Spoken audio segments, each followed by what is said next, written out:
करते हुए कहा है कि इससे जो युवा निकलेगा, रिटायर होगा, अगर बीजेपी दफ्तर में सिक्योरिटी गार्ड लगाना हो तो अग्निवीर को प्राथमिकता देंगे। इस पर उनको निशाने पर लिया जा रहा है, आप क्या कहेंगे? नहीं, अब समझ में आया कि दरअसल अग्निपथ योजना दरअसल है क्या। कैलाश विजयवर्गीय जी भारतीय जनता पार्टी के बहुत बड़े नेता हैं और उन्होंने वही बात कही है जो भारतीय जनता पार्टी ने इस योजना के मसौदे के तहत तैयार किया है। कैलाश विजयवर्गीय जी ने कहा कि हम अग्निवीर से जो रिटायर होगा उसको हम भारतीय जनता पार्टी के दफ्तरों में गार्ड की नौकरी देंगे। तो अब समझ में आया कि अग्निपथ योजना दरअसल भारतीय जनता पार्टी के 5 स्टार दफ्तरों में गार्ड की भर्ती की महत्वाकांक्षी योजना है जिसको मोदी जी ने लागू किया है। इस देश के लिए इससे शर्मनाक क्या हो सकता है कि सेना में भर्ती होने वाला व्यक्ति जो सेना की तैयारी करता है, शहादत का जज्बा रखता है, देश की सरहदों की हिफाजत का जज्बा रखता है, उसको किस दिशा में ले जा रही है भाजपा कि उससे भारतीय जनता पार्टी के 5 स्टार ऑफिसर्स की सुरक्षा करवाएगी। आप इनकी मंशा समझिए।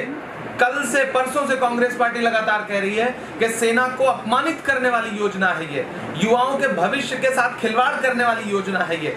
अब सारी बातें क्लियर हो चुकी है, दूध का दूध पानी का पानी हो चुका है। देश के युवाओं को इस अपमान का मुंहतोड़ जवाब देना चाहिए, खुल करके विरोध प्रकट करना चाहिए। अहिंसक तरीके से कैलाश विजयवर्गीय जी से भारतीय जनता पार्टी से पूछना चाहिए कि क्या जो सेना में सरहद की हिफाजत का जज्बा रखता है उसके लिए आपकी भावना यह है कि आप उससे ऑफिसर की सुरक्षा करवाएंगे, उसे गार्ड की नौकरी देंगे? इस देश के युवा इतना अपमानित करोगे आप युवाओं को? कैलाश विजयवर्गीय जी का बयान शर्मनाक है।